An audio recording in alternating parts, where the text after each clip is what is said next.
welcome to Into the Filmverse, a movie podcast for movie fans. I'm Mytchel Chandler. And I'm Bryce Payne.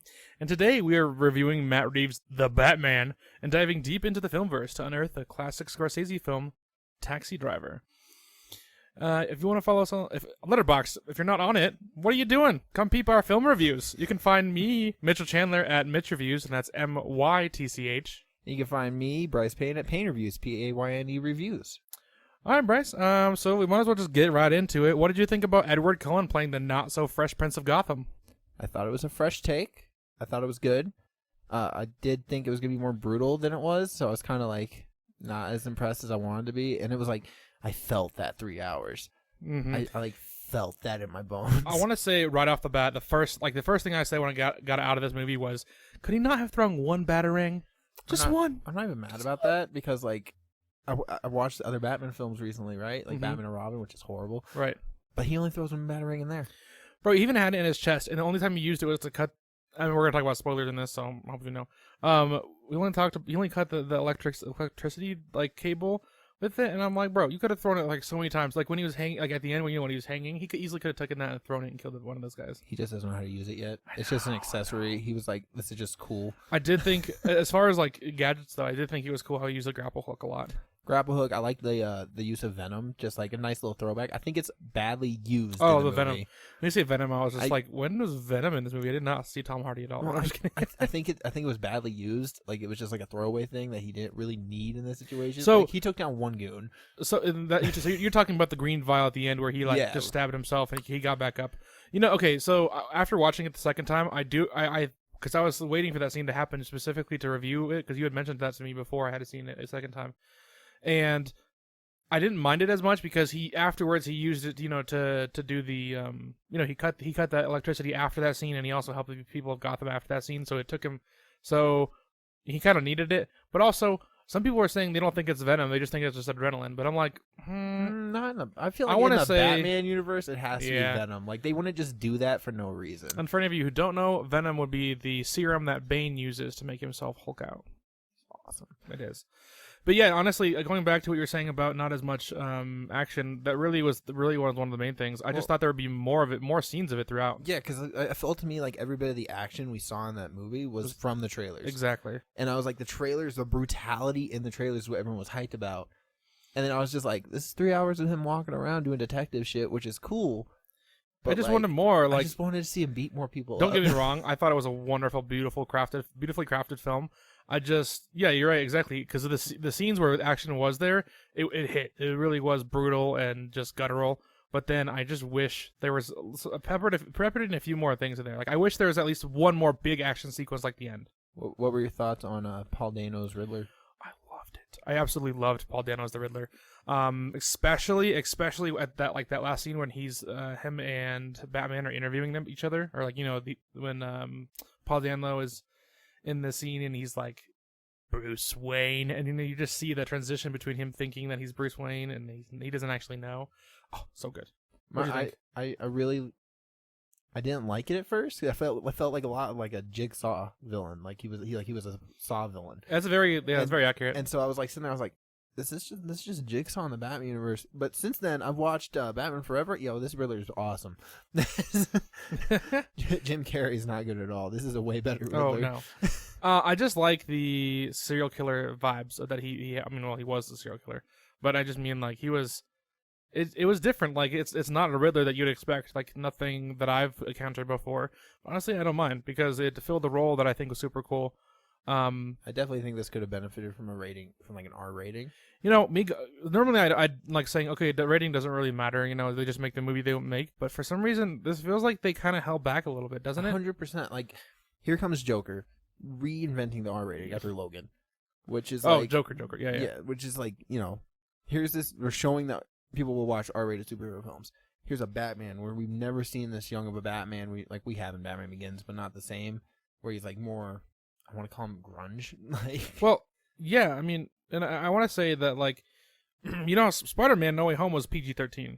100%, yeah. And you could take a 8-year-old to Spider-Man No Way Home. I mean, yeah, you have Aunt May dying in that one, but It's more Spoilers family. for anyone. It's more family friendly. But yeah, it's a lot more family friendly, especially with the pops that you get with Dude, the there's nostalgia. a scene in this where he puts a dude in a cage and then rats eat him. Like, Yeah, exactly. what the hell? This is not. No, there was a kid. There was actually a kid sitting next to me during this film, and I saw him visibly shook. Like, he did not seem okay. Dude just realized the cinema is not all just for kids. Like, I know. He's like, what did I watch? And the best part is they're making Lego toys out of this movie. They're making toys specifically from this movie, and kids are seeing this movie, and I'm like, why? I honestly do don't. this? I wouldn't take my kid unless he was at least 13 to this film. That's why I'm saying, like, they should have just leaned into the R rating at least. Like, why would you, like, lean into it, make it more brutal, add a little bit more action, and you could have made something really dope, honestly. Because didn't Joker make $1 billion? I don't remember. I don't either. I want to say it did. I haven't got feeling it did, but I've only seen it twice, and only one time was like because Jada hadn't seen it, and I was like, well, I guess I'm gonna watch it again. I don't mind watching it. I like that movie a lot. It's just it's such a heavy film that I just like it. One time was enough, which is like I feel like this movie could have been like that. And then I had issues with like Catwoman being in it, which is like something it's really dumb, but it felt like the movie would have been fine if she wasn't in it. Yeah, I mean, I felt like she was pretty integral to the plot of it. I mean, I definitely did like her character and her interaction with Batman. I thought it was actually, like, normally I don't like the character of Catwoman, and I thought how like nuanced they made this character, like, and not really as a superhero, but more just as like a person going through some stuff with like a little bit of extra sleuthing ability. I liked it, but I can understand why people. I mean, I could definitely understand it. It's just like I don't need him to have a love interest in a Batman movie. I'm okay with it just being a Batman film. Yeah, honestly, anytime Batman has a love interest, it's just weird. Unless he's like, it like takes away from the main villain, which I feel like Paul Dano's Riddler did not get enough like time to like become as like scary as he could have been. I wish we could have gotten more scenes with him, just as Paul Dano instead of in the mask. Yeah, because it's like he has a staple in the film, like he's important, but at the same time, it's like you guys could have done more. They easily he could have been way more sinister. Yeah, he but like there's so many other storylines going on during the film that he got kind of sidetracked almost.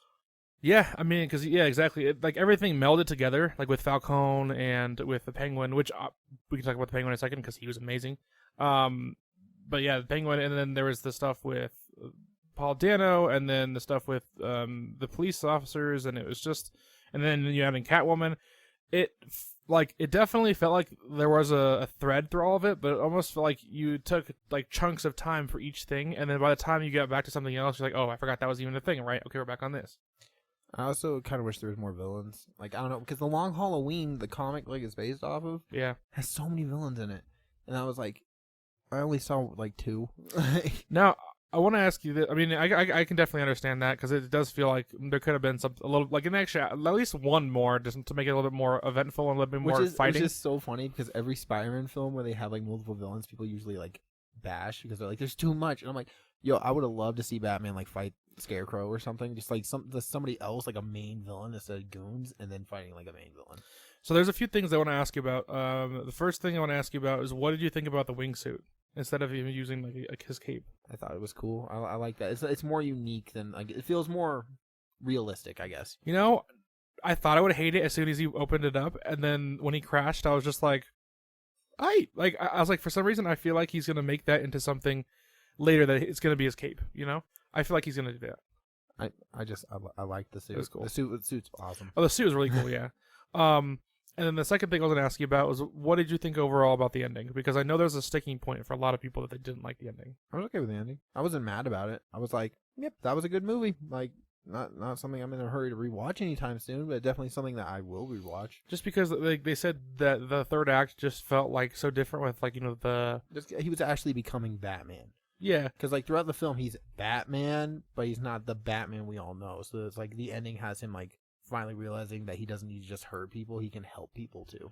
Right, exactly. And that's what I loved about this Bruce Wayne, and one of the things that I wanted to mention is that how this is the most Batman film that we've ever gotten. And the reason I say that is because at least to what my image of Batman is, because to me Batman is like a foreign entity to the rest of the world. Like he's almost like an alien. I will say I love the scenes where like the criminals are in the, like doing their crimes and they like look in the shadow and they like freak out. They freak out because like, waiting for Batman. I was like, I love that. You know what even proved to me more is after that scene, you know, the beginning scene they show in the trailers where they're fighting out those dude with the skull faces. Yeah. And then the guy he saved looks at him and says, "Please don't hurt me." Oh, and Batman looks up at the bat signal, and he was like, "Fuck, what did I do?" Like he's like, "What do I stand for?" You know, I could tell he was like struggling with that. He's like, I want to help people, but even the people I help are scared of me. Yeah, and I was like, "Oh my god!" Like Penguin was afraid of him, which is crazy to me. Like, I mean, I just love how like he walks it, and you know, even more about this is that Batman doesn't hide. Because normally in all these other Batman films we've seen in Batman projects, Batman's very much in the shadows still, right? Yeah. Even though he is like, and then Bruce Wayne, you know, takes on the mantle in case he needs public appearances. And in this, Bruce Wayne's non-existent. Yeah, non-existent, but also like, Batman walked in a room with like 50 cops and was just like, "What's going on here?" Like, yeah, God, it made me want to rewatch it. Like, I was not like, I gave it 3.5 stars. Like, and I'm over here like, shit, I might want to rewatch this. Like, it was a pretty good movie, actually. Like, so the second time I went to it, I just was like, okay, don't expect spectacle Marvel, right? Don't expect like a bunch of CGI action fights, but just like a character study on Batman, and also mixed with like a serial killer like movie, and it gets so much richer. Dude, I'm so excited for like the sequels that are coming out. You know, honestly, I didn't think. Okay, so they announced a Penguin spinoff, right? They announced 3 spinoffs: a Penguin, Arkham Asylum, and then one about the Gotham PD. Okay, so well, I mean that's interesting. See, because the Gotham PD one's about the corrupt in the police force, ooh. Which I'm like, I really want to see more of this world because like police are corrupt in Gotham, and then like one's about Penguin becoming like the crime overlord he is. Yeah. And then the next one is like the Arkham Asylum, which I think we're gonna see more of Joker, but I'm not that excited for that. Yeah, I mean, the Joker. That was one of the things I wanted to mention. I'm not super excited for that either.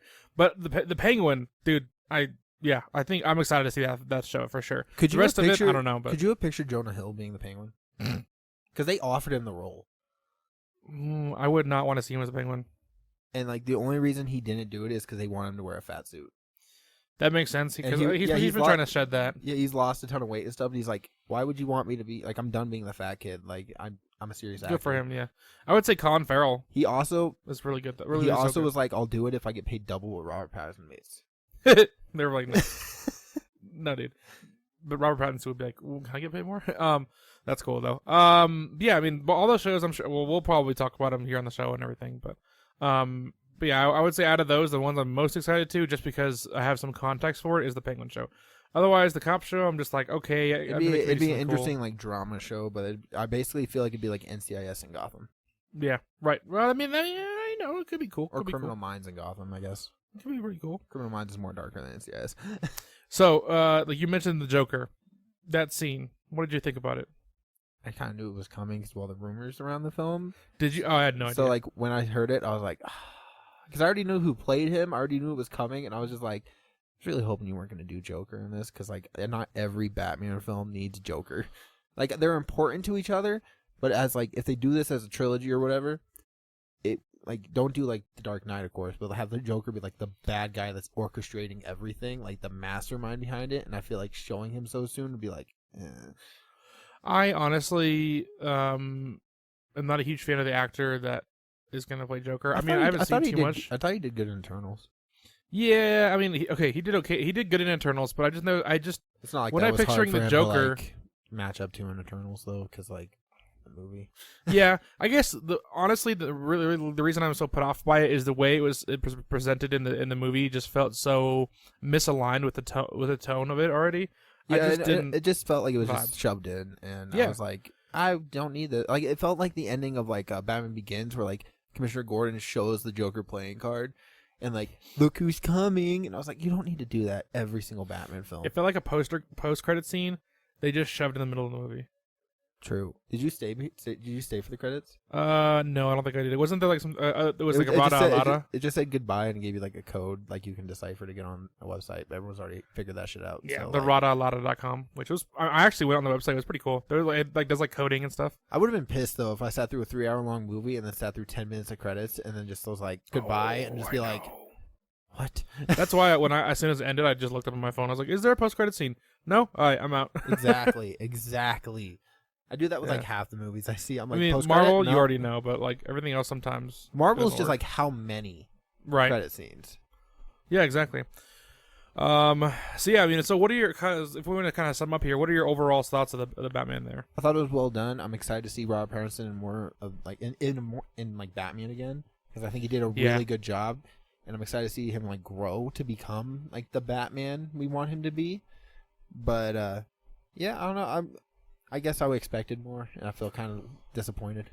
So for me, after seeing it twice, I still am I'm still a little disappointed, but how do you give a movie 4 stars? So like I don't you know, or I think I even give it 4.5.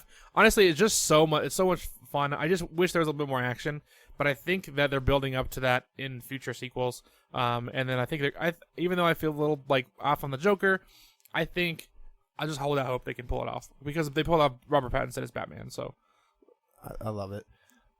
So then you also watched a movie that I picked.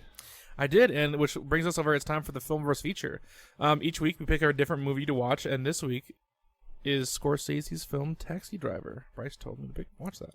It's because I feel like it would be such a good double feature with the Batman. I feel like they would run so well together. Honestly, yeah, they do. The first thing that I mentioned after watching this was that the guy from Taxi Driver is literally just pre-Kick-Ass. Like he was Kick-Ass before Kick-Ass was a thing. Dude, so like we're gonna spoil it. It's like a 40-year-old movie, like whatever. But like who brings a girl to a porno theater for a date? I thought, okay, that was weird. Yeah, I didn't like that. Well, first of all, who goes just so often? I thought he was just gonna go one night, and then he just went there all the time. He's like, I've seen these movies all the time. I was like, wacko. He's like, I'm sorry, I didn't think you wouldn't like it. And then yeah, it just kind of like, honestly. So this is one of the films that they parallel to the Joker, and I see it because it's like a guy's life where he just slowly kind of makes the wrong decisions, and also he just rolls with it too. Like he makes wrong decisions. He's just like, all right, I did it, so we're gonna keep going, and it just progressively gets worse. Yeah, exactly. And it's just stuff keeps happening to him because of these things, and then he just kind of like takes the wrong turn in society, like, and then does what he does, which technically is a good thing. But then I don't like the ending confused me. It's so weird because it's like he got so bored with his life and so unhappy with everything. He's like, I'm gonna go kill everybody. Yeah, like exactly. He sees this random 15-year-old and he's like, I could save her. That's like, kind of what it's like. That's kind of why I said it was like pre-Kick-Ass, because like what Kick-Ass's thing is that he just got so bored one day he just put on a suit instead of becoming a superhero. But this guy just decided to murder a bunch of. And then after he murdered them, he just walked away. What are they called? Like pimps, I guess. Yeah, pimps. Pimps, and yeah. Although that action scene was awesome. The action scene? The action scene where he starts like shooting everybody. I love it. It was pretty cool. It was because he kept getting shot, and you're like, is he gonna die? And he just doesn't. And then there was like all this stuff with like the Secret Service, him like walking up and like. I thought he was really gonna shoot that guy because it was compared to the Joker, so I thought he was gonna shoot the president or the mayor or whatever. And no, he's just standing there and then like get him, and he's like, oh shit, and then runs away. He's like. Because he was about to too. Well, it was almost like he was trying to act like he was in the Secret Service, like I could do this. But it was also weird because like why was he trying to kill that guy? Was it just because that was who she was working for? Maybe I couldn't figure that out. I've seen this movie twice, and every single time I watch it, I'm like, I forgot about this scene. What scene? Oh, that scene that he tries killing. Yeah, like the whole like campaign thing. I always forget about that. I remember like him going to the taxi place. I remember him working as a taxi driver. Me and the 15-year-old and him killing everybody. But I always forget that other plot line with the candidate, campaign, and the candidate, and then the girl. Yeah, every time. Or like the girl he takes out. Yeah, it's just weird because he like wants to kill that guy, but I think it's just because he even gets in his taxi at one point. And he talks to him. Yeah, it's weird. Movie's good though. No, really good. It's a cinematic classic. Yeah, I mean, I would definitely recommend checking it out. I watched this movie called La Haine. Yeah. And it has a scene in it where a guy gets a gun and he's in the mirror and he's like, "You talking to me? You talking to me?" And I was like, I love it. Sounds like The Godfather. Make an offer you can't refuse. Well, Robert De Niro is in Godfather Part 2. I love Godfather, the first one. I talk about that movie all day. I like the second one better. I know a lot of people do, and I haven't watched it yet, so I need to watch it. Jada likes the first one more than the second one. What? On the bright side, I've never met someone that likes the third one more than one, because that movie's terrible. Like actually terrible? How do you make two really good films and the third one's terrible? It's like 15 years after the second one is when they made it. Wow. Like no, the second one came out in 1982 or 3 or something like that, and the third one came out in 1993.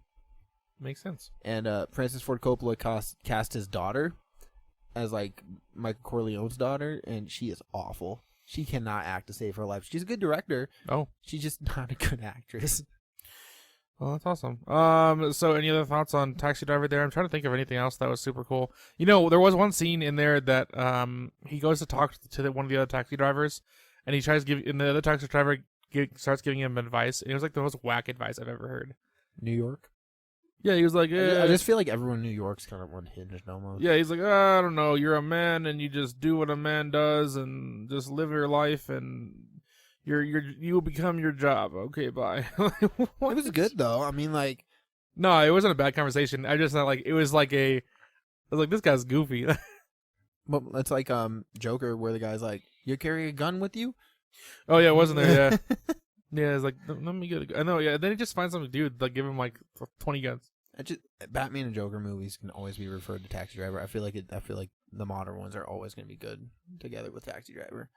You know, actually, I wanted to jump back to Batman real quick. I mean, I know we kind of wrapped that up, but I was thinking about something that I wanted to mention that I forgot. So, you know how this Batman is so new? And because, like, I feel like when we think about Batman, he's sneaking in through the rafters, He's all tricking people, all stealthy. Like, this dude just showed up at their front door, knocked on their front door, and said, "Let me in." And they were like, "Nah." And then he just beats people up as he walks in. He's young, and that's why I love it, because like he's like, "I just want in. I don't. What do you out of my way? You can't stop me if you wanted to." Exactly. That's why. And that was another. So not only does he just plow through people, but he also doesn't like try to avoid damage. He just like, did you see like how many times he just gets shot in the chest and like with a shotgun and just bullets, and he's just like, shoot me. Like he wants to be shot. The scene where he's getting shot in that like trailer or whatever. Oh my god, that's practical effects. Practical effects? Practical effects. Like flashes? No, like blinks kind of shit. Blinks. Actually like bouncing off. I did not know that. Like, dude, like also the Batmobile scene. Oh, let me mention that real quick, because I'm gonna out some people. Some of my our friends in one of our film groups. Shout out to Films Critic Collective. They mentioned we're thinking that the Batmobile stalled out in that one scene where he revs the engine. Yeah. I don't think it stalled out. I think because Penguin wasn't in his car at the time, and Batman got shot and he like went to the ground, and I think he went over to his Batmobile because he wanted Penguin to run. So he waited till Penguin got in there, and then he revved his engine and was waiting for Penguin to like get in his car so he could chase him, because he wanted to be like, that's fucking dude. Run from me. Batman has some like messed up thoughts. Yeah, he does. He's like sitting there, he's like, I want to hurt people. That's exactly what he was thinking, dude. Like, otherwise, why not just? Because Penguin wasn't even in his car. And I was like, I'm just in my. He's like getting pure like serotonin from it. Yeah, exactly. He's like, I want to hurt you. All those explosions. He's just like, he has a hard boner, because like, he's like, yes, I killed the Penguin. I do wish the Batmobile was used more though, because I was like, me too, dude. It looks it was so cool, good. And then they only used it for one scene. See, and that's what I'm saying. Like, more action could have been cool. Like a little bit more. 3 hours and they used the Batmobile for one scene. Yeah, and it was when we saw in the trailer, bruh. Like, bruh. Even though that was a dope scene, don't get me wrong. It was so good. So good. All right, guys. Well, thank you so much for joining us today.